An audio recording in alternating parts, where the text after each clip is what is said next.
संत रामपाल जी महाराज।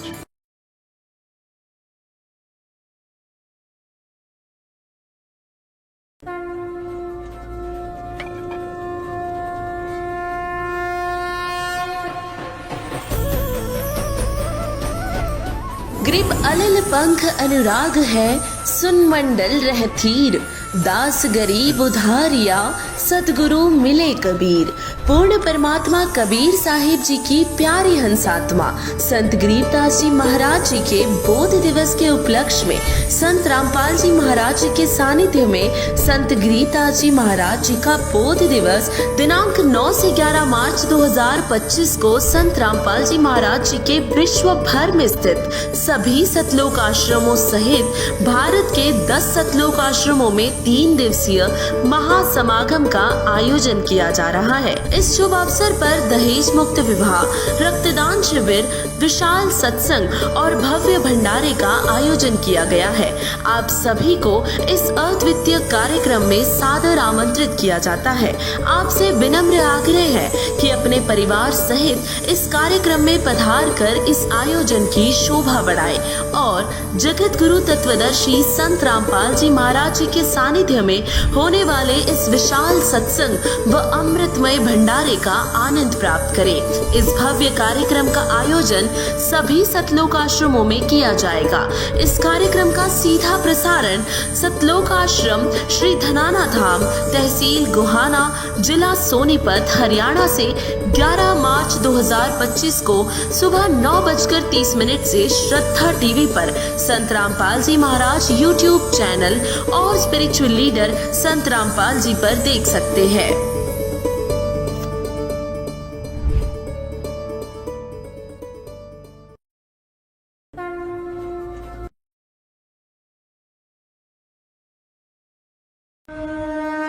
संत रामपाल जी महाराज एक ऐसे महान संत जिन्होंने अपनी सतभक्ति, तत्व ज्ञान, करुणा और सेवा के बल पर समाज में नई मिसाल कायम की है। संत रामपाल जी महाराज की अगुवाई में उनके सभी सतलोक आश्रमों से समाज कल्याण के अद्भुत कार्यों ने समाज को सुनहरे भविष्य की एक नई उम्मीद दिखाई है। संत रामपाल जी महाराज से नाम दीक्षा लेने के बाद लाखों लोगों की लाइलाज बीमारियां जैसे कैंसर, एड्स आदि ठीक हुई। संत जी के ज्ञान से प्रेरित होकर उनके अनुयायियों ने लाखों यूनिट रक्तदान किया। संत जी ने लाखों बहन बेटियों का दहेज मुक्त विवाह करवाया।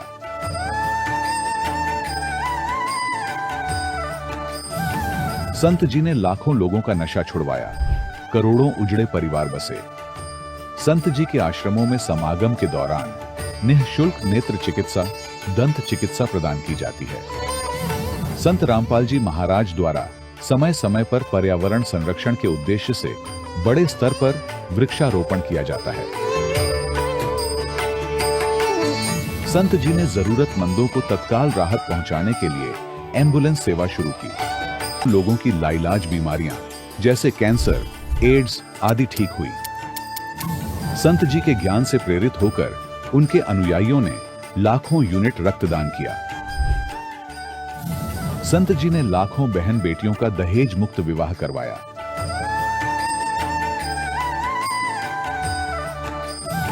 संत जी ने लाखों लोगों का नशा छुड़वाया, करोड़ों उजड़े परिवार बसे। संत जी के आश्रमों में समागम के दौरान निःशुल्क नेत्र चिकित्सा, दंत चिकित्सा प्रदान की जाती है। संत रामपाल जी महाराज द्वारा समय समय पर पर्यावरण संरक्षण के उद्देश्य से बड़े स्तर पर वृक्षारोपण किया जाता है।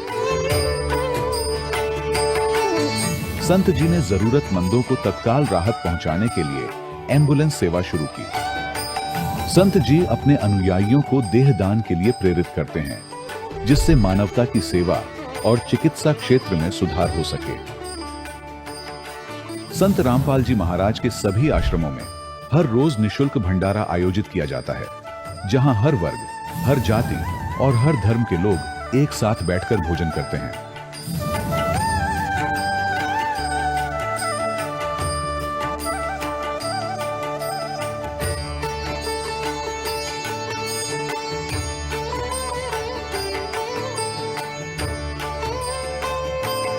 संत रामपाल जी महाराज के आश्रम में हजारों बुजुर्गों को सम्मान और प्यार के साथ जीवन जीने का अवसर मिलता है।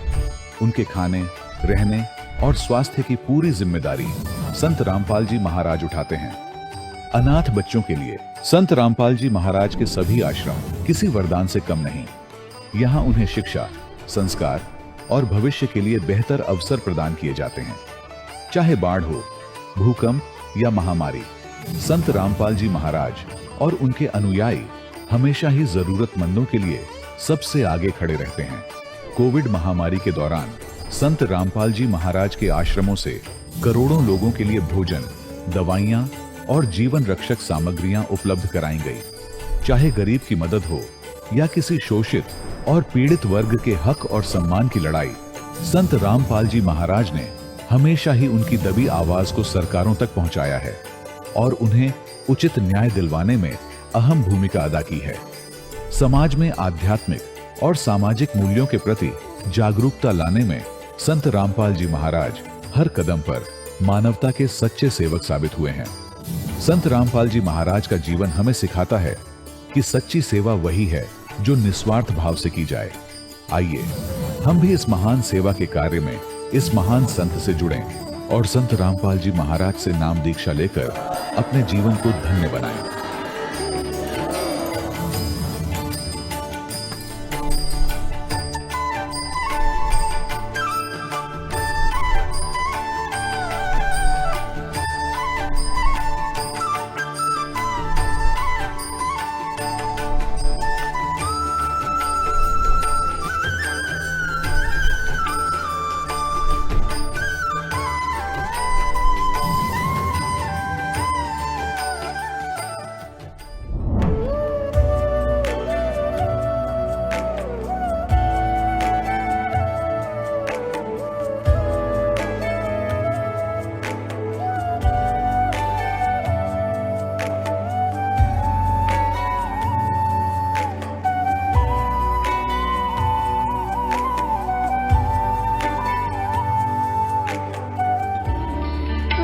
परमात्मा को पाने तथा उसका वास्तविक लाभ प्राप्त करने के लिए पवित्र बाइबल में प्रमाण है कि प्रभु ने मनुष्य को अपना ही स्वरूप बनाया।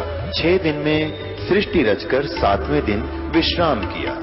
कुरान शरीफ में प्रमाण है कि हजरत मोहम्मद को खुदा स्वयं कह रहे हैं कि मैंने तुम्हें उस परमात्मा की महिमा बताने के लिए भेजा है।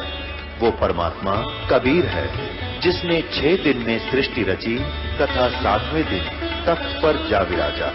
उसकी खबर किसी बाखबर से पूछकर तो देखो। कृपया अवश्य सुनिए जगत गुरु तत्वदर्शी संत रामपाल जी महाराज के अमृत वचन। दर्शकों, यह कहानी है हरियाणा करनाल के रहने वाले कंवरपाल शर्मा जी की, जिन्होंने हिंदू धर्म में प्रचलित सभी भक्ति साधनाएं की और व्रत व तीर्थ यात्राएं भी की, लेकिन इन सब के बावजूद इनके जीवन में दुख दर्द खत्म होने का नाम ही नहीं ले रहा था। दर्शकों, आज कंवरपाल जी मीडिया के सामने बता रहे हैं कि मेरे जीवन में खुशहाली लौट आई है और उसके जिम्मेदार केवल संत रामपाल जी महाराज है। आइए जानते हैं क्यों कंवरपाल जी सभी को संत रामपाल जी महाराज से नाम दीक्षा लेने को कह रहे हैं। आइए सुनते हैं कंवरपाल जी की कहानी, उन्हीं की जुबानी। सर नमस्कार। नमस्कार जी। सर क्या नाम है आपका? मेरा नाम है जी कंवरपाल शर्मा। कंवरपाल जी कहाँ से आए हैं आप? मैं जिला करनाल, गांव स्टोंडी, हरियाणा से हूँ जी। संत रामपाल जी महाराज से नाम दीक्षा लेने से पहले आप क्या भक्ति साधनाएं करते थे? मैं बजरंगबली का भगत था जी और जन्माष्टमी के व्रत रखता था। कम से कम 20 साल मैंने व्रत रखे जन्माष्टमी के और बजरंगबली जी के मंगलवार के जी। और उसके बाद फिर मैं मतलब कि और भी नवरात्रे के भी व्रत रखता था, 4 धाम की यात्रा पे भी जाता था और मंदिर गुरुद्वारे सब जगह जाता था। अपने खेड़े पितरों को भी पूरी तरीके से मनाता था। तो मतलब काफ़ी मैंने एक 50 रुपए का रजिस्टर लिया, उसमें सीताराम सीताराम लिखता रहता था जी। मैं बहुत ज़्यादा भक्ति करता था जी। सर हिंदू धर्म में प्रचलित वो सभी साधनाएं आप कर रहे थे जो हिंदू धर्म में बताई जाती हैं, यहाँ तक कि आप गुरुद्वारों में भी गए हैं। तो सर हम आपसे ये जानना चाहेंगे कि भक्ति साधनाएं आप पहले कर ही रहे थे, तो फिर संत रामपाल जी महाराज जी से नाम दीक्षा आपने क्यों ली? मैं इतनी साधना कर रहा था, फिर भी शारीरिक रूप से, आर्थिक रूप से और मानसिक रूप से दुविधा में रहता था कि मुझे शायद परमात्मा की प्राप्ति नहीं हुई है।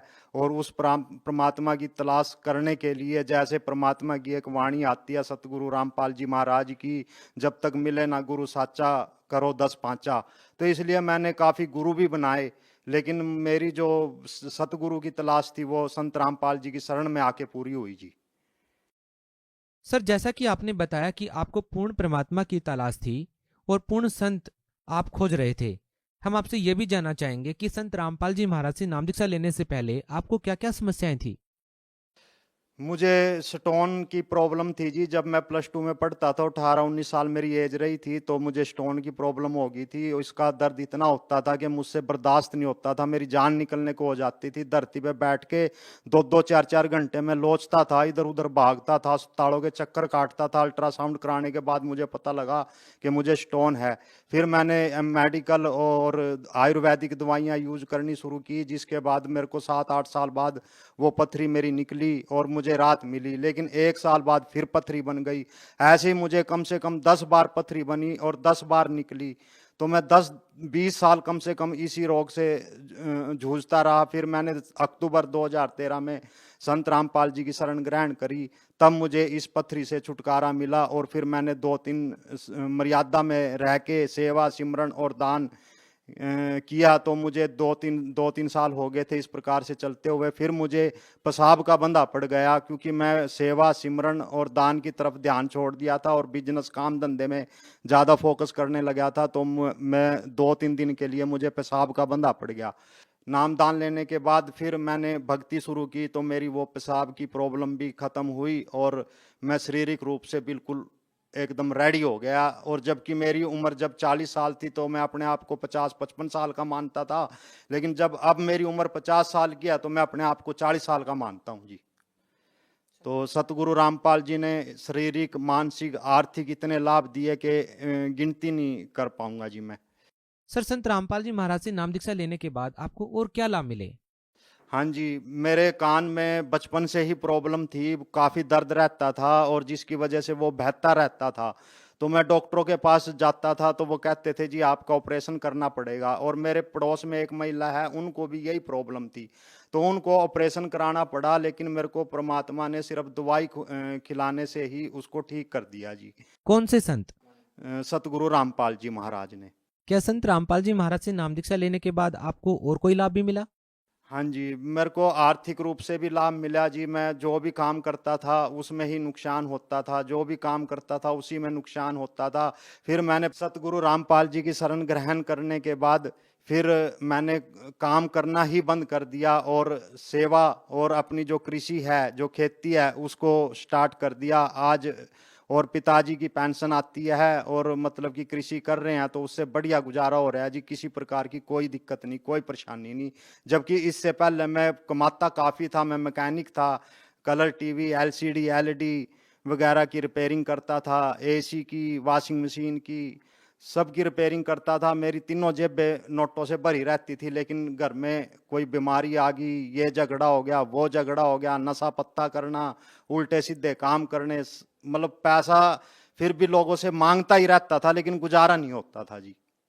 लेकिन सतगुरु रामपाल जी की शरण में आने के बाद अब ना तो किसी से मांगना पड़ता, भले किसी को अगर जरूरत है तो दे देते हैं जी, पर मांगते नहीं किसी से।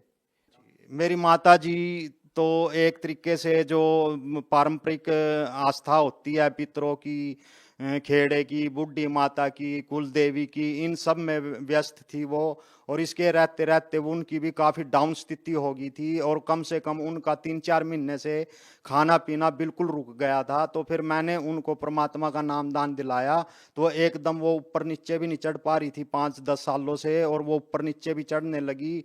और जो उसकी पारंपरिक भक्ति कर रही थी वो उसने त्याग दी और संत रामपाल जी की अब प्रथम मंत्र का वो जाप कर रही है, तो उसको शारीरिक रूप से भी काफ़ी लाभ मिला जी। क्या आप कोई नशा भी करते थे। हाँ जी, नशा मैं अपने घर परिवार से छुप के करता था जी, उनके सामने तो कभी करता नहीं था। तो इसलिए शायद छुप के इसीलिए करता था क्योंकि मुझे एक दिन ये छोड़ना था परमात्मा का ज्ञान समझ के, इसलिए परमात्मा ने मुझे पर्दे में रख दिया ताकि मेरे घर वालों को भी नहीं पता लगा और मेरा ये नशा पत्ता भी छूट गया पूरी तरीके से परमात्मा सतगुरु रामपाल जी महाराज की शरण ग्रहण करने के बाद।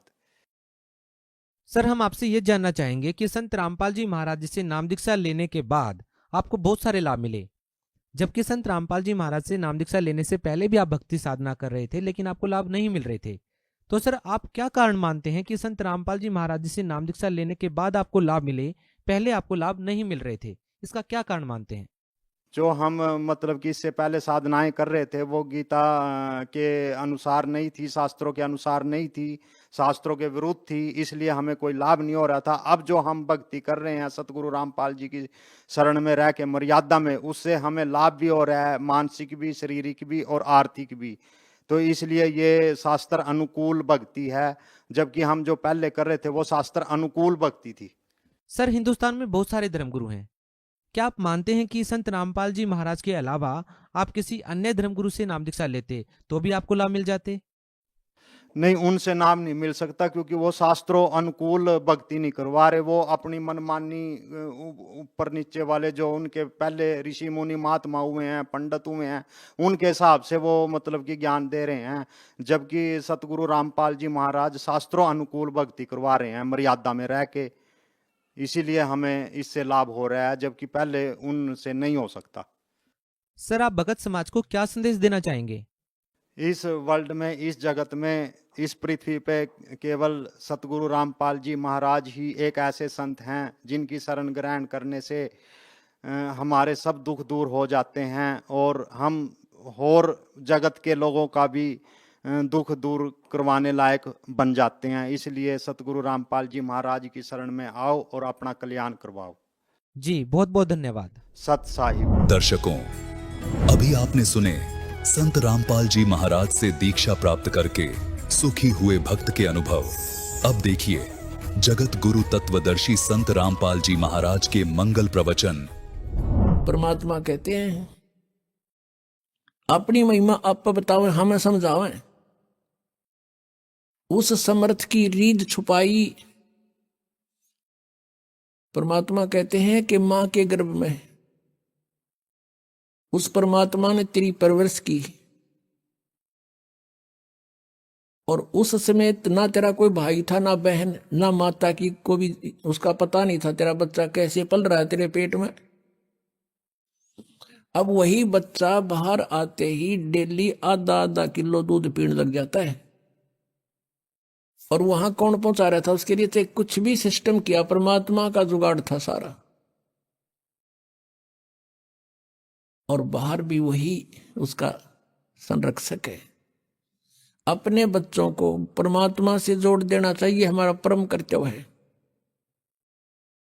जब ये बात समझ में आ जाती है और जो बच्चे युवा हैं, माता पिता वृद्ध हो लिए, वो कुछ पुराने रंग में रंगे हुए हैं, तो कोशिश करें उनको समझाने की। जोर जबरदस्ती नहीं करे, रह रह कर ज्ञान सुनावे, प्यार से समझावे और अपने परिवार को, रिश्तेदार को जहां तक भी आप जा सकते हो, समझा सकते हो, आपका परम कर्तव्य है। परमात्मा की भक्ति छोड़ के यदि कोई और कार्य संसार में मनुष्य जीवन प्राप्त प्राणी कर रहा है, भक्ति नहीं कर रहा है, तो वह गलती कर रहा है। परमेश्वर की वाणी में लिखा है कि अगम निगम को देख ले और बुद्धि विवेक विचार, उदय अस्त का राज मिले तो बिन नाम बेगार। बेगार किसे कहते हैं? पहले समय में, आज से लगभग 40 वर्ष पहले, ये पुलिस वाले इनके थानों में जो है ना व्हीकल नहीं हुआ करते, ये न्यू किसी ने पकड़ लिया करते। कोई टेम्पू वाले ने, कोई जीप वाला मिल गया, फिर उसने सारे दिन रेल बनाए रखते उसकी। ऐसे एक टेम्पू वाला पकड़ दिया और उसको सुबह ले गए 6 बजे और शाम रात ने छोड़ा 12 बजे। सारा दिन उसको उससे अपने जो काम बस गए थे कि रेड लगानी थी, कोई पकड़ना था, वो सब जगह ले गए उसने, और तेल भी उसने डाला अपने पैसों से, और अपना ही खर्चा पूरा किया सारा दिन, और एक पल पंजा टेक्या नहीं उसके टेम्पू का। उधर चलो वहां चलो। अगले दिन वो अपने उस स्टैंड पाया जहां वो सवारी ढोया करता। उन्होंने पूछा भाई कल नहीं आया, क्या बात होगी? वो कह रहा था मैं बेगार में फंस गया कल। सुबह ले गए थे 6 बजे पुलिस वाले, रात ने छोड़ा 12 बजे, और 200 रुपये अपने पल्ले तला दिए। उस समय 200 रुपये तो आज के 20,000 थे न, सोच ले। तो वह बेगार थी, सारा दिन तो उसका पहिया नहीं टिक्या किता, यानी मेहनत तो इतनी करी और खर्चा करते होया, इसको बेगार कहा करते हैं। आज कोई राजा बना है, कोई मंत्री, मुख्यमंत्री, प्रधानमंत्री, चाहे पृथ्वी का भी शासक क्यों ना हो, यदि वो भक्ति नहीं करता, वो बेगार कर रहा है, अपने पुण्यों का नाश कर रहा है, 1 मिनट की फुर्सत नहीं। परमात्मा कहते हैं 3 लोक का राज जीव को जय कोई दे, लाख बधाई के कर जय नहीं नाम तने। कबीर सब जग निर्धना, धनवंता ना कोए, धनवंता सो जानियो जिस पे राम नाम धन होवे। परमात्मा कहते हैं ये सारा संसार निर्धन है, ये धनवान नहीं है, और जिस आधार से तुम इसको धनवान मानते हो ये उसका है नहीं। परमात्मा कहते काया तेरी है नहीं, या कोठी कितने हो, या माया कहां से हो, चरण कमल में ध्यान राख, इन दोनों ने खो। या काया भी नासवान, या कोठी भी तेरी नहीं, या कार तेरी नहीं, फैक्ट्री तेरी नहीं। ये मन में पल्ला गांठ लगा ले, पक्की धारणा कर ले, फिर रहे कोठी में, शरीर में भी रहना जब तक लिखा हुआ है मालिक ने, और दया करेंगे और बुढ़ा भी देंगे। यदि भक्ति करना चाहोगे तो फिर सब कुछ होते हुए भगवान की भक्ति अवश्य करना पड़ेगा। इतनी सी बात है। सारा कुछ कहकर लास्ट में भगवान यही कहते हैं कि मानुष जन्म पाके नहीं रटे हरि नाम, और जैसे कुआ जल बिना फिर बनवाया क्या काम। अब यदि मनुष्य जीवन पाकर हम भक्ति नहीं करते हैं तो जैसे कोई कुआ बना रखा है और उसकी बहुत बढ़िया कंस्ट्रक्शन भी कर रखी है, और पानी उसमें है नहीं, जल है नहीं, तो यूजलेस है वह स्ट्रक्चर, कितना सुंदर बना रखा हो। ऐसे ही उसका नाम कुआ अवश्य है लेकिन गुण कुएं के नहीं। इसी प्रकार मनुष्य के जीवन की तुलना करते हैं परमात्मा कि जो भक्ति नहीं करते वो जल रहित कूप समझो, यानी नाम मनुष्य है लेकिन गुण मनुष्य के नहीं। तो इससे आप समझ गए होंगे कि मनुष्य जीवन किस लिए प्राप्त हुआ है, इसकी आवश्यकता क्यों है। नहीं तो एक मनुष्य जीवन की जगह पर एक और पशु पक्षियों का बन जाता। ना लाइट की जरूरत थी, ना बिजली बनानी, ना जहाज बनाने, कुछ भी जरूरत ना थी। मनुष्य जीवन की आवश्यकता परमात्मा पाने के लिए है, और ये वैसे नहीं मिलता। मानुष जीवन दुर्लभ है, मिले न बारंबार, बहुत ही दुर्लभ है, तो इसका लाभ उठाना। अब मनुष्य जीवन पाकर के हम परमात्मा का ज्ञान समझ सकते हैं, परमात्मा को पहचान सकते हैं। तो पुण्यात्माओं, सबसे पहले हमें यह जानना अनिवार्य हो गया कि हम यहां कैसे फंसे, यहां क्या औचित्य अपने जीवन का। आज सारी सुविधाएं आपके पास हैं और राम बुलावा आ गया, फिर क्या करेंगे? क्या काम आई हमारा ये सारा जीवन जिसके ऊपर निछावर कर दिया। परमात्मा कहते हैं भक्ति बिना क्या होते है, भरम रहा संसार, रति कंचन पाया नहीं, रावण चलती बार। सर्व सोने की लंका थी वह रावण से रणधीरम, एक पलक में राज बिराजी जम के पड़े जंजीरम। सर्व सोने की लंका थी, हम तो कोई ठीक बढ़िया बना लेंगे कि तो उसकी बढ़िया चिप्स चाप्स लगा लेंगे। वो तो सोने की बना रहा था, श्रवण की, गोल्ड की। और चलते समय कहते हैं एक रति सा, एक ग्राम भी साथ नहीं ले जा सका। तो फिर हम क्यों डले ढोरे यहां पर? इसके पीछे एक बहुत बड़ा षड्यंत्र है यहां के भगवान का। भगवान माने स्वामी का, वैसे भगवान नहीं है, यहां के मालिक का। अब जो परमात्मा की डेफिनेशन, परमात्मा की संज्ञा, उपमा, वो यहां सब पर लागू हो जाती है। वो अपने को फिर सभी स्वामी, भगवान, मालिक कवान लाग जाए। जैसे कोई अधिकारी है, उसको विसाब कहते हैं, और जो मंत्री है वो विसाब कहलाता है। मुख्यमंत्री साहब, प्रधानमंत्री साहब। तो यहां कहने का भाव यह है कि ये भगवान नहीं है, ये इनका सत्र दूसरा है भगवान का, इस काल का। और यो भी भगवान कहलाता है, लेकिन भगवान नहीं है। इसलिए गीता जी अध्याय नंबर 15 के श्लोक 16 और 17 में निर्णायक ज्ञान दिया। 16 श्लोक में कहा है कि सरपुरुष और अक्षर पुरुष, इस संसार में ये दो पुरुष, दो प्रभु प्रसिद्ध हैं। इन दोनों के अंतर्गत जितने भी प्राणी हैं वो तो नाशवान हैं, और ये दोनों भी नाशवान हैं।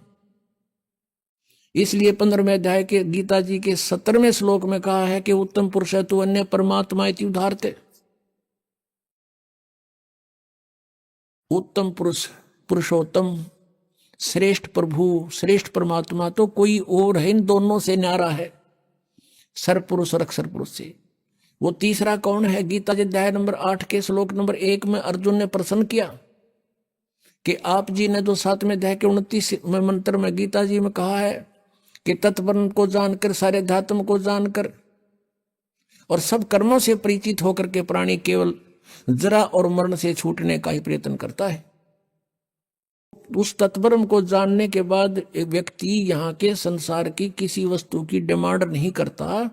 अपना जरा माने बुढ़ापा, वृद्ध अवस्था एक कहर है इस जीव के ऊपर।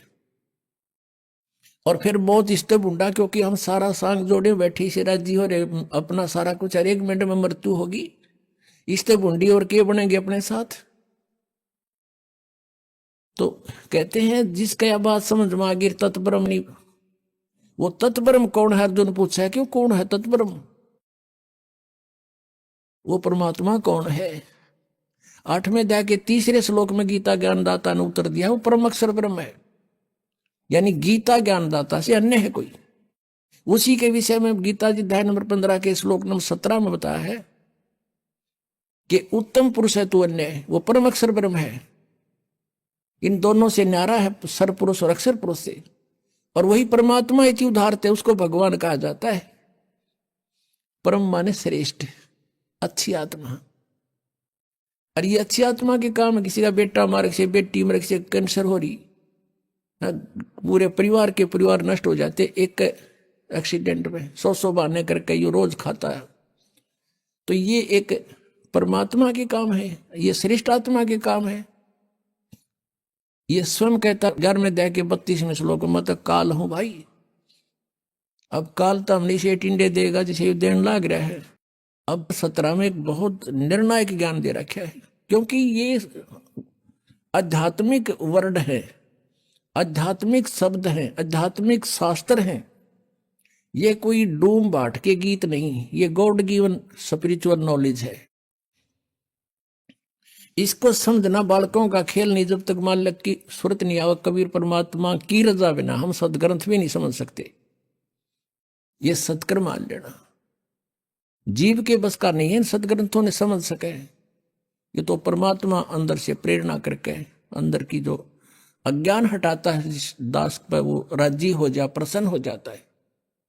दास गरीब मेहर सतगुरु की खोले बजर कवाड़ी, जिसके ऊपर परमात्मा मेहर की रदर हो जाती है, उसके वो अंध कपाट खोल देता है। इसमें बताया है कि उत्तम पुरुषत्व ने परमात्मा इति उदाहरते है, जिसको परमात्मा कहा जाता है। अब देखो ये परमात्मा है, इसको तो कसाई बता, जैसे कसाई बकरे पालता है, सब सुविधाएं देता है उन बकरों को, तालाब बनवा देता है, शेड डाल देता है, चरागाह बनवा रखे हैं। और जब वो कसाई जाता है उन बकरों में, बकरे समझते हैं हमारा बहुत नेक मालिक है, हमारे को कितनी सुविधाएं दे रखी हैं। और वो ऐसे उनको हाथ लगा के चेक करता है, बकरे उसको प्यार देते हैं, जीभ से चाटते हैं, लाड देते हैं कि हमारा अच्छा मालिक है, हमारी कितनी केयर टेक रखता है। उनको ये नहीं पता, वो न्यू देखा है तुम कह किलो के हो गए, मांस कितना हो गया इनमें, और वो ने सोचा ये हमारी सेवा कर रहा है, हमें प्यार देना आया है। तो हम यहाँ की सुविधाएं देखकर, यहाँ काजू किस्मत सेब संतरे कितने सुंदर बाग बगीचे, झरने बहें, दरिया चले, कितना अच्छा यहाँ पर फल फ्रूट कणक, हमने सोचा भगवान बड़ा दयालु, देख किसी सुविधा दे रखी है। और जब दयालु कहाँ जाता है, जब किसी बेटा मर गया, कुनबा का परिवार नाश कर देता है, तब कहाँ जाती है इसकी दयालुता।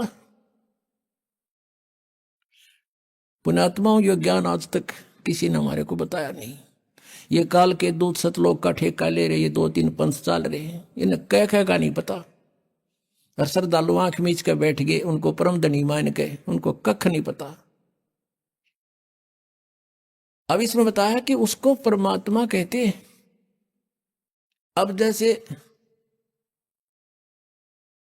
परमात्मा भगवान का काम होता सुख दे दुख ना दे, तो ऐसे ही वो बकरे ये समझते हैं कि हमारा दयालु मालिक है। और शाम के समय जब उसका ऑर्डर आ जाता, वो ना देखता किसका बेटा ले जाना है, किसकी बेटी, किसकी माँ, किसका पिता, वो डंडा लेकर निकाल लेता मोटे मोटे छांट के। और बाकी बकरे जब वो निकल कर चलते हैं ना, निकाल कर उनको पता लग जाता है, वो इधर भागते हैं, कोई इधर भागते हैं वहां से, और भाग लेते हैं। फिर जाएंगे कहाँ, तो चारों तरफ से जबरदस्त बाड़ बना रखी है, सीमा बना रखी है, उनकी जा नहीं सकते, बाउंड्री बना रखी है। तो पुण्यात्मा, परमात्मा उसे कहते हैं जो दुख नहीं दे, केवल सुख दे।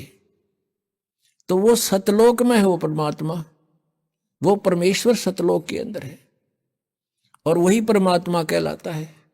ये लोग तरम आविश्य विवर्ती अवैश्वर है, वो तीनों लोकों में प्रवेश करके सबका धारण पोषण करता है, वो है अविनाशी परमात्मा। तो पुण्यात्मा, अब प्रसंग चल रहा है कि परमात्मा स्वयं आते हैं ये सत्य ज्ञान बताने के लिए, और हम यहां कैसे फंसे ये ज्ञान भी परमात्मा स्वयं ही आकर देते हैं। उसके लिए परमेश्वर ने अपने द्वारा रची हुई सृष्टि का कुछ ज्ञान दिया। जब तक हम इस तत्व ज्ञान की इस कुंजी से परिचित नहीं होंगे, तब तक हम अध्यात्म ज्ञान नहीं समझ सकते। हम कौन हैं? पुण्यात्माओं, अभी तक हम सुना करते थे ऋषि में ऋषियों से कि आत्मज्ञान होना चाहिए, और परमात्मा कहते हैं कूप की छाया और कूप के माही ऐसा आत्मज्ञाना। जैसे कुएं की छाया कुएं तक सीमित है, उसके बाहर कोई यूज नहीं कुएं की छाया का। कूप की छाया कूप के माही ऐसा आत्मज्ञाना। आत्मज्ञान तो ये है कि हम कौन हैं और कहां से आए हैं, हमारा यहां जीने का उद्देश्य क्या है, ये तो है आत्मज्ञान। और फिर परमात्म ज्ञान कि वो परमात्मा कौन है, कहां है, कैसा है, कैसे मिलता है, उसको हम पाने का प्रयत्न कर रहे हैं, तो उससे हमें लाभ क्या है, ये परमात्म ज्ञान। तो यहां सत्संग के अंदर आत्म और परमात्म दोनों ज्ञान बताए जाते हैं। अब ये सबको मालूम है कि हम यहां क्यों फंसे हैं, हम जीव हैं, ये बताते हैं सभी हम जीव हैं, और जीव का धर्म जन्म और मृत्यु है। और हमने यहां भक्ति करके स्वर्ग में चले जाना है। स्वर्ग में जाकर के क्या करना है? वहां अपने ठाठ भोगेंगे, मौज करेंगे, वहां मौज कितने दिन करोगे? बस फिर क्या पता, वहां मौज करेंगे जितने आपकी जेब में चवन्नी होगी, जितने पैसे टके आप पुण्य भक्ति साधन के जोड़ के ले जाओगे, उस स्वर्ग महास्वर्ग रूपी होटल में बर्बाद करके खर्च खा के फिर वापस आ जाओगे, क्योंकि वो आपका भोग समय है, भोग का स्थान है। कर्म बनेंगे यही पृथ्वी पर आकर। तो अब यहां से जैसी कमाई करके जाएंगे वहीं जाएंगे जहां की हमारी साधना होगी, और वहां अपना ये समय बर्बाद करके पूंजी नष्ट करके हम फिर वापस आएंगे। तो ये जन्म और मृत्यु सदा बनी रहेगी। और इन्होंने अंतिम विधान बना दिया कि जन्म और मृत्यु तो सभी की होती है। और कोई मोक्ष बताते हैं, वो कहते हैं कि परमात्मा में जीव ऐसे मिल जाता है जैसे बूंद समुद्र में। परमात्मा निराकार है, और फिर नौके समाधि में उसके दर्शन होते हैं। जब समाधि में दर्शन होते हैं, निराकार क्यों हो गया वो?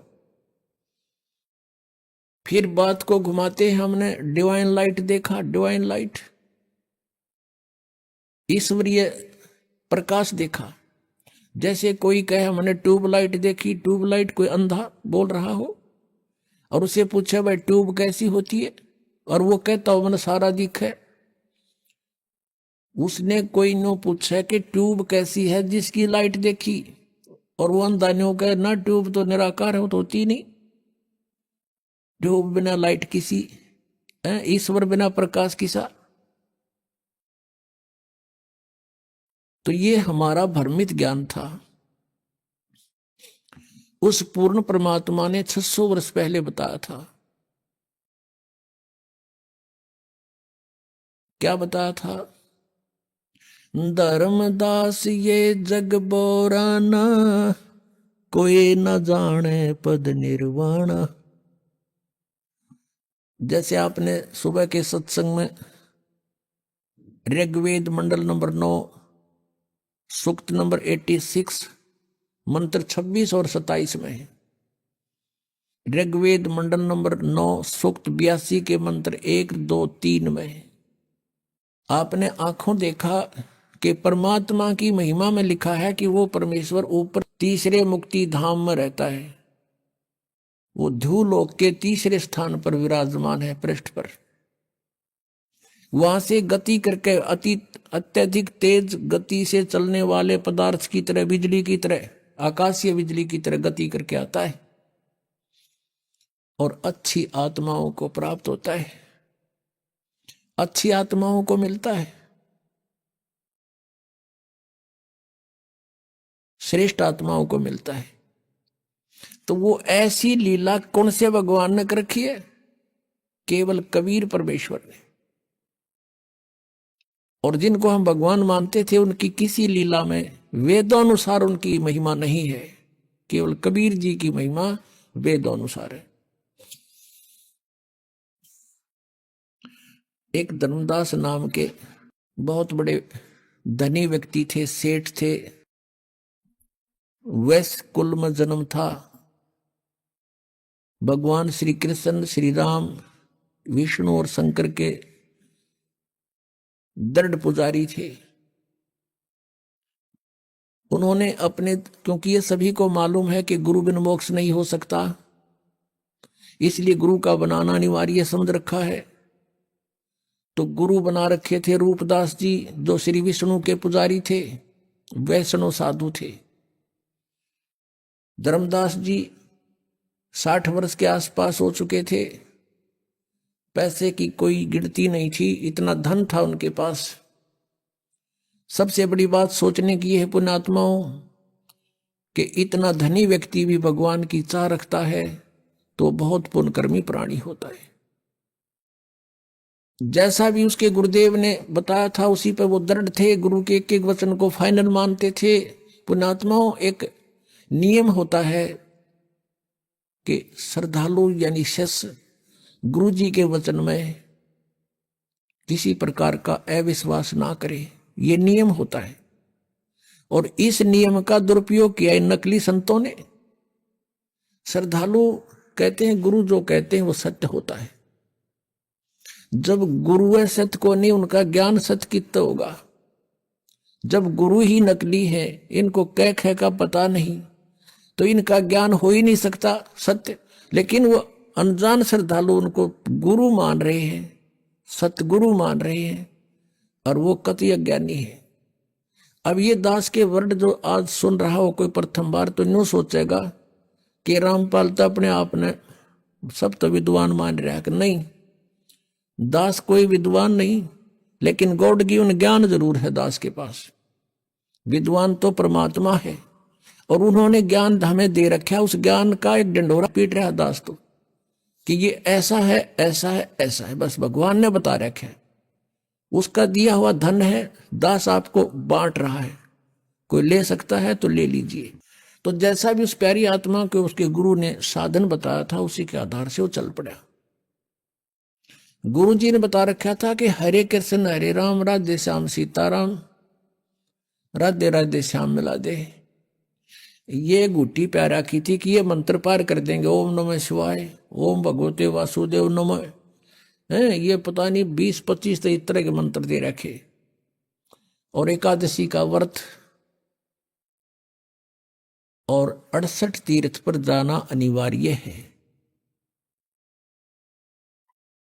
इस प्रकार वो साधक, और गीता जी का नित्य पाठ करना चाहिए।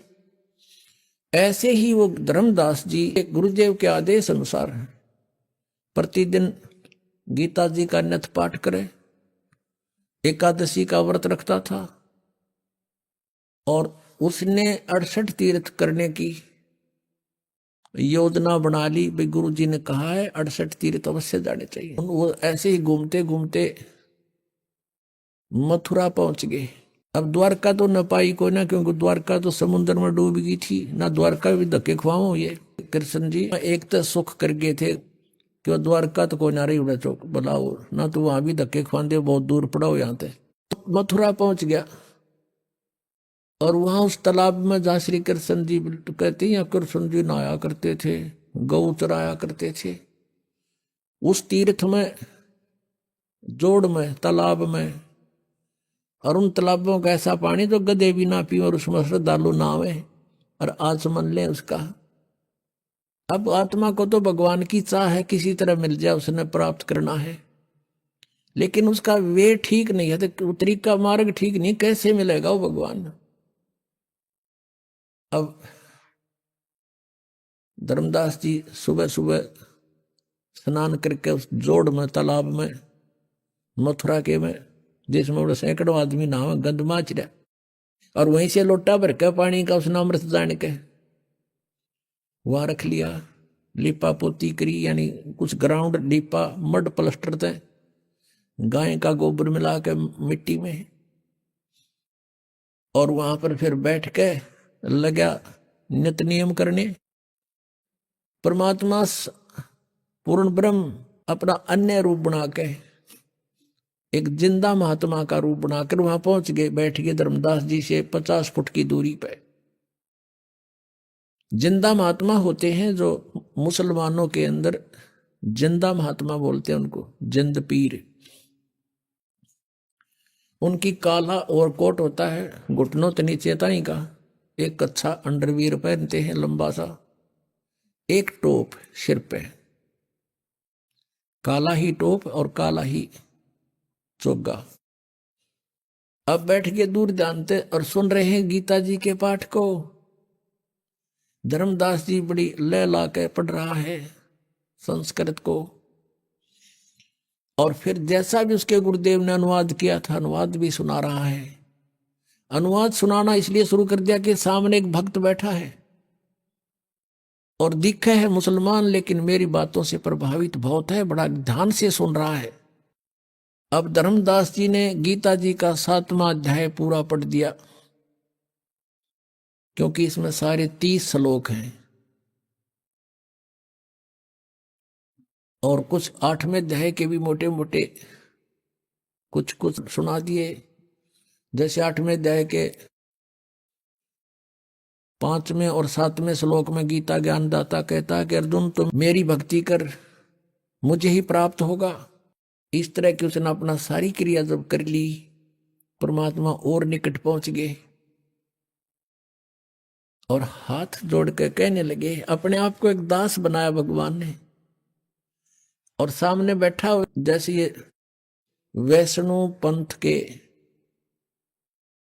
जो उपदेशी होते हैं, एक कंठी रखते हैं गले में, एक तुलसी के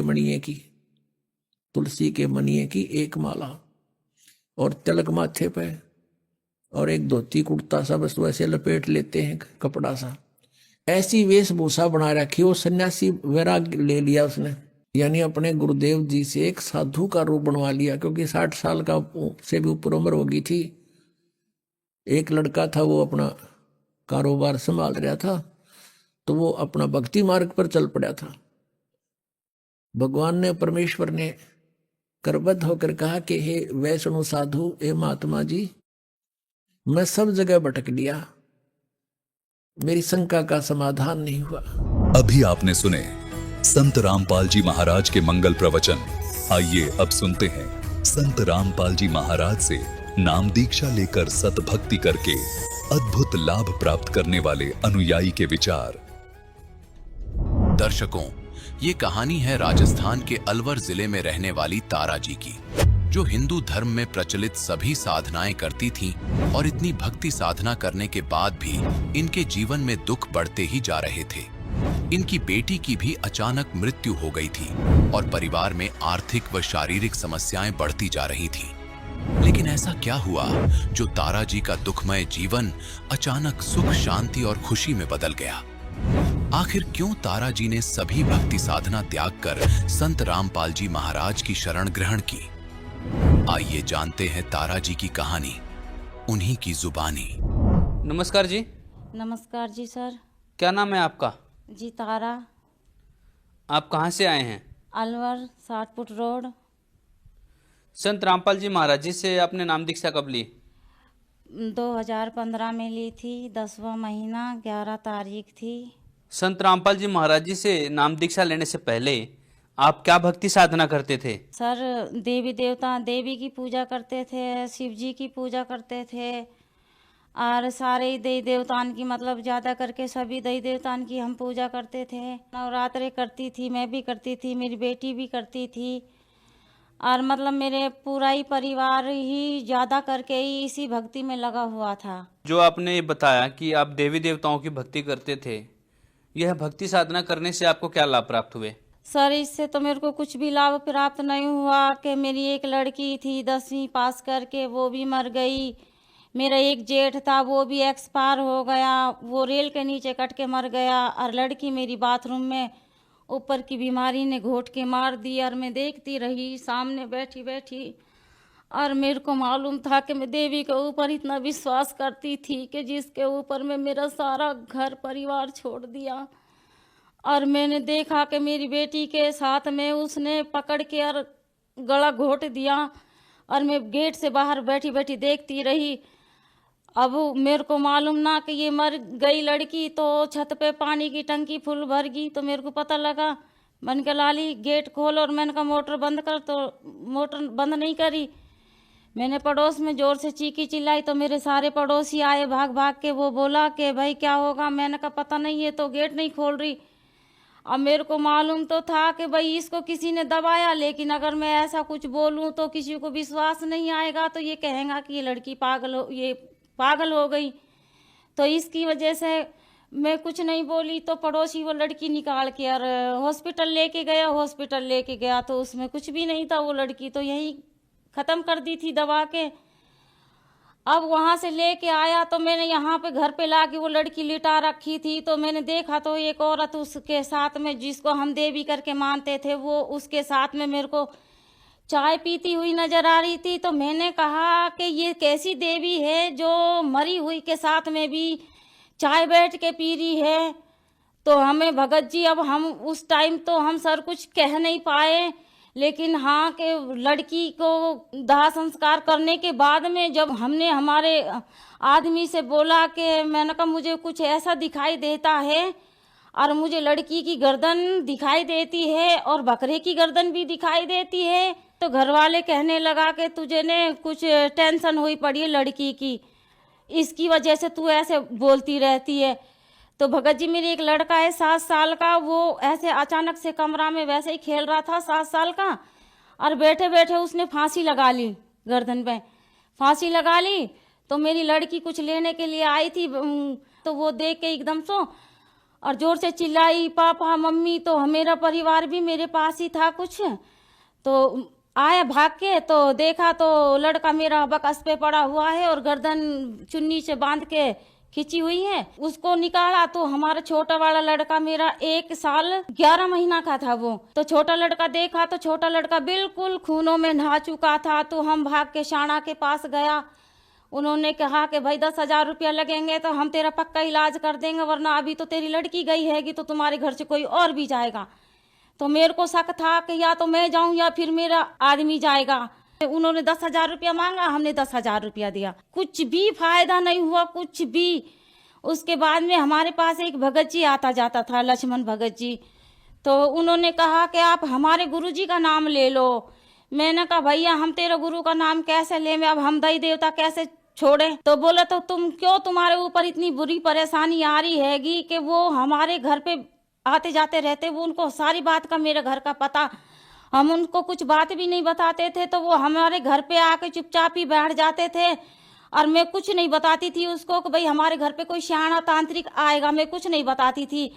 फिर भी कुछ न कुछ बात के ऊपर तो उनको मैं पता लग जाता था। मैंने कहा हाँ भाई वहाँ करवाया था, मेरे को फायदा नहीं हुआ। तो वो भगत जी बोला कि तो ऐसे करो आप हमारे गुरुजी का नाम ले लो। मैंने कहा मेरा पापा भी तांत्रिक है, मेरे पापा भी शानपत करते हैं। तो मेरे पापा बोला कि तू चल तेरा इलाज मैं कर दूंगा, तेरी ज्यादा कुछ हालत खराब है। तो मेरी सर ऐसी हालत हुई पड़ी थी कि ना मैं खाना खा सकती, ना मेरा बड़ा लड़का खाना खा सकता था। मैं ये कहती थी कि परमात्मा मेरे को 2 गास में रोटी खा लूं तो कम से कम मैं पानी तो पी सकूं, लेकिन मैं 2 गास रोटी भी नहीं खा पाती थी। तो मेरे पापा और मेरी मम्मी आई, मेरे को साथ में मुबारकपुर लेके चली गया। अब मेरे को इलाज करने लगा तो मेरे पे तो कुछ असर ही नहीं पड़ता। पापा कहा कि भाई क्या कर रहा है, मैं जोर जोर से चिल्लाती और जोर जोर से ये रोती कि भाई मेरे को कोई बचा लो, अरे मेरे को कोई बचा लो। मैंने सर ये भी कह दिया था कि अगर कोई मेरा घर मकान लेना चाहता है तो मैं मेरा घर मकान भी दे दूं, लेकिन मेरे बच्चों की मेरी जिंदगी बच जाए, मैं किराया में मेरी जिंदगी निकाल लूंगी। मेरी लड़की तो गई, लड़की जाने के बाद में दूसरी लड़की अब मेरी 12वीं में है। वो लड़की भी मेरी वही बात बोलने लगी जो लड़की मेरी बड़ी वाली बोलती थी।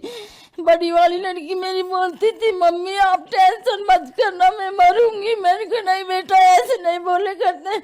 जब वो ऐसी बात बोलती थी तो मेरा बड़ा दिल घबराता था। मैंने कहा ये मेरी बेटी मेरे साथ क्या बोलती है। मुझे क्या दिमाग में आता था कि आप कहीं कोई गलत लाइन तो नहीं है आपकी जो आप ऐसे बोलते हैं। बोले नहीं मम्मी तू पागल है, मैं ऐसा कभी नहीं सोच सकती। तो बेटा आप ऐसे क्यों कहती हो, हमें मालूम नहीं था कि भाई इसके कुछ ऊपर की बीमारी आती है और वो आके बोलती है। तो मैंने कहा नहीं बेटा ममता मैं तेरे बिगड़ जी नहीं पाऊंगी।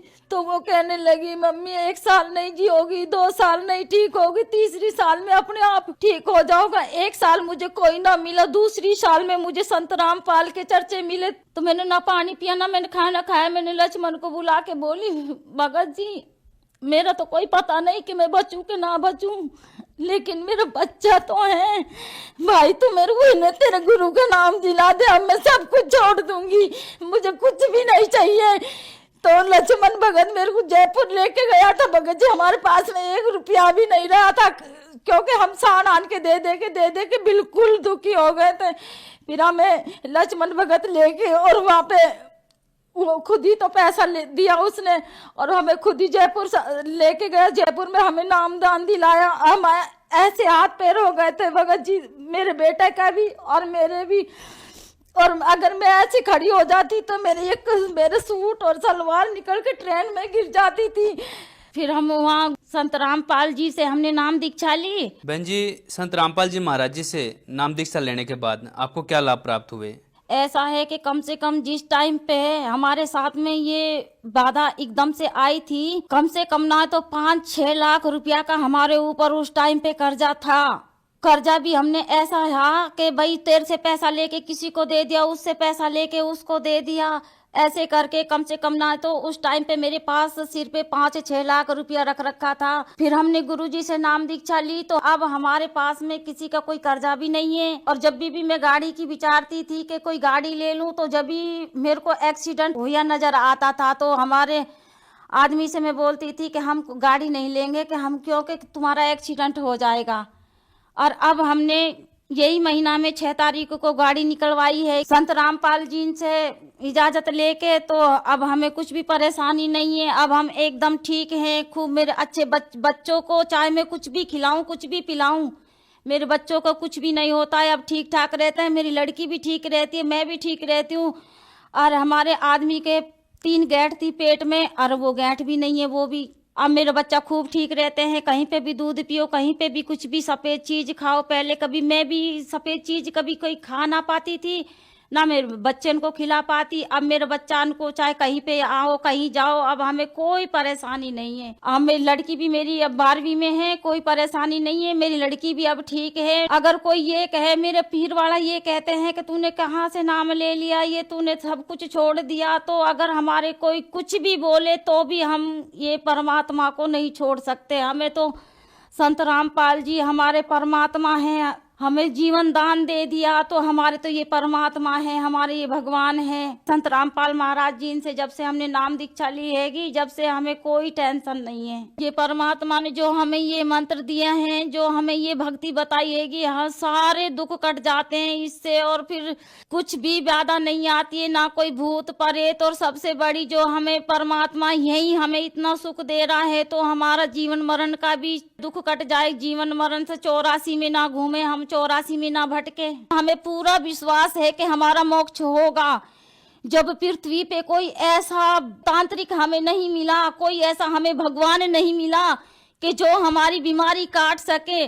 आज 20-20 साल से हम कभी नींद भर के सो ना पाए, और जब से हमने रामपाल संत का नाम लिया है, जब से हम आराम से सोते हैं, तो हमारा मोक्ष तो अपने आप ही हुआ पड़ा है। कि क्यों हमें 20-20 साल होगी कि हम सो ना पाता था। जब तक हमारे आदमी हमारे घर नहीं आता था तो हम इधर उधर घूमता फिरता। अब हम किसी से ये भी ना बोल सके कि भाई हमें कोई प्रॉब्लम है, तो अब हम क्यों ना माने कि भाई हाँ हमारी मोक्ष होएगा। बहन जी, आप जन समुदाय को क्या संदेश देना चाहेंगे? उनको मैं यही कहना चाहती हूँ कि ये पत्थर पूजा छोड़ दो, कुछ मत पूजो, सिर्फ संत रामपाल से नाम दीक्षा लो और अपना मोक्ष करो। कि क्यों तुम ये अपनी दशा खराब कर रहे हो, कि इतनी बुरी दशा हो जाएगी कि बस पूछो मत। क्योंकि हमें मालूम है, हम इतनी भक्ति पूजा करते थे कि हमें 4 बजे तो नहा के हम मंदिर चले जाते थे। तो हमारे जितना हम घर में नहीं खाता था, इतना तो हम मंदिर में इनको पत्थरन में लगा देता। जब हमें कुछ लाभ ना मिला तो हम तो कहें कि परमात्मा किसी को भी लाभ नहीं देगा, ये पत्थर पूजा में जो घुसे हुए हैं।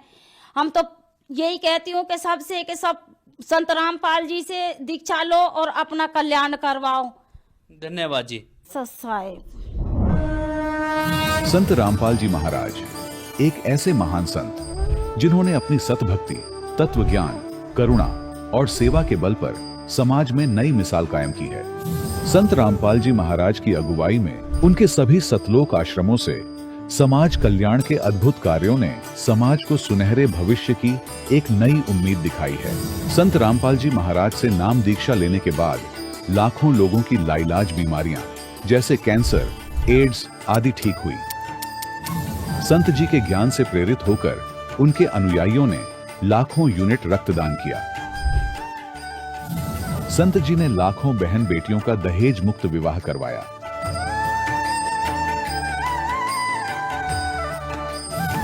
संत जी ने लाखों लोगों का नशा छुड़वाया, करोड़ों उजड़े परिवार बसे।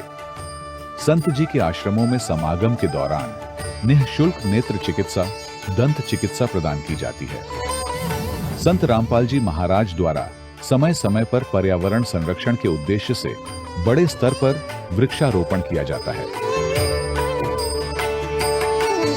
संत जी ने जरूरतमंदों को तत्काल राहत पहुंचाने के लिए एम्बुलेंस सेवा शुरू की। संत जी अपने अनुयायियों को देहदान के लिए प्रेरित करते हैं, जिससे मानवता की सेवा और चिकित्सा क्षेत्र में सुधार हो सके।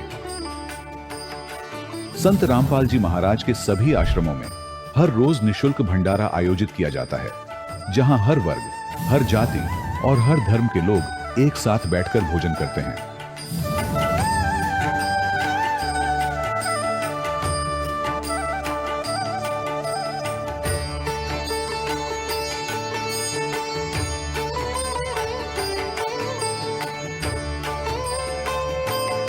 संत रामपाल जी महाराज के आश्रम में हजारों बुजुर्गों को सम्मान और प्यार के साथ जीवन जीने का अवसर मिलता है।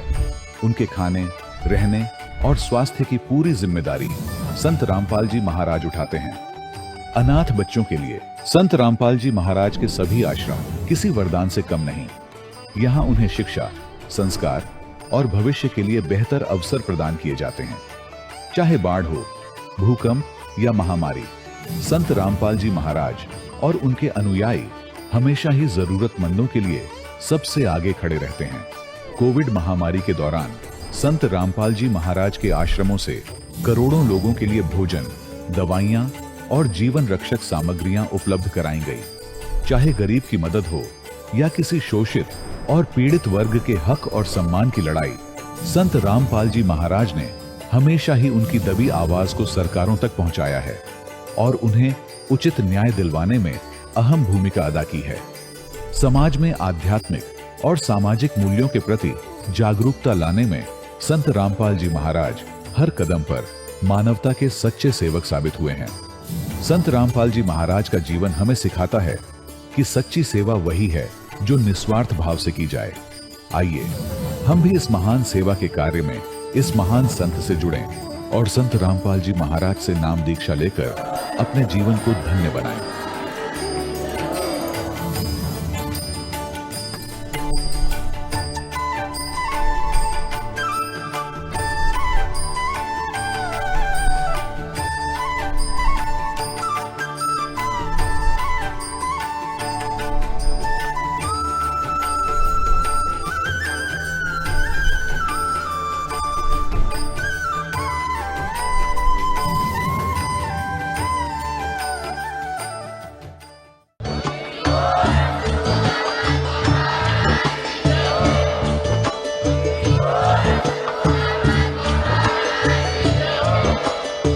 सुन रहे थे जगत गुरु तत्वदर्शी संत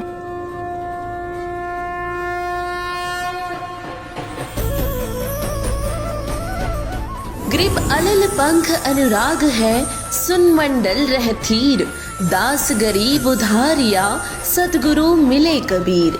पूर्ण परमात्मा कबीर साहिब जी की प्यारी हंसात्मा संत गरीबदास जी महाराज जी के बोध दिवस के उपलक्ष्य में संत रामपाल जी महाराज जी के सानिध्य में संत गरीबदास जी महाराज जी का बोध दिवस दिनांक 9 से 11 मार्च 2025 को संत रामपाल जी महाराज जी के विश्व भर में स्थित सभी सतलोक आश्रमों सहित भारत के 10 सतलोक आश्रमों में 3 दिवसीय महासमागम का आयोजन किया जा रहा है। इस शुभ अवसर पर दहेज मुक्त विवाह, रक्तदान शिविर, विशाल सत्संग और भव्य भंडारे का आयोजन किया गया है। आप सभी को इस अद्वितीय कार्यक्रम में सादर आमंत्रित किया जाता है। आपसे विनम्र आग्रह है कि अपने परिवार सहित इस कार्यक्रम में पधार कर इस आयोजन की शोभा बढ़ाए और जगत गुरु तत्वदर्शी संत रामपाल जी महाराज जी के सानिध्य में होने वाले इस विशाल सत्संग व अमृतमय भंडारे का आनंद प्राप्त करें। इस भव्य कार्यक्रम का आयोजन सभी सतलोक आश्रमों में किया जाएगा। इस कार्यक्रम का सीधा प्रसारण सतलोक आश्रम श्री धनाना धाम, तहसील गोहाना, जिला सोनीपत, हरियाणा से 11 मार्च 2025 को सुबह 9:30 से श्रद्धा टीवी पर संत रामपाल जी महाराज यूट्यूब चैनल और स्पिरिचुअल लीडर संत रामपाल जी पर देख सकते हैं।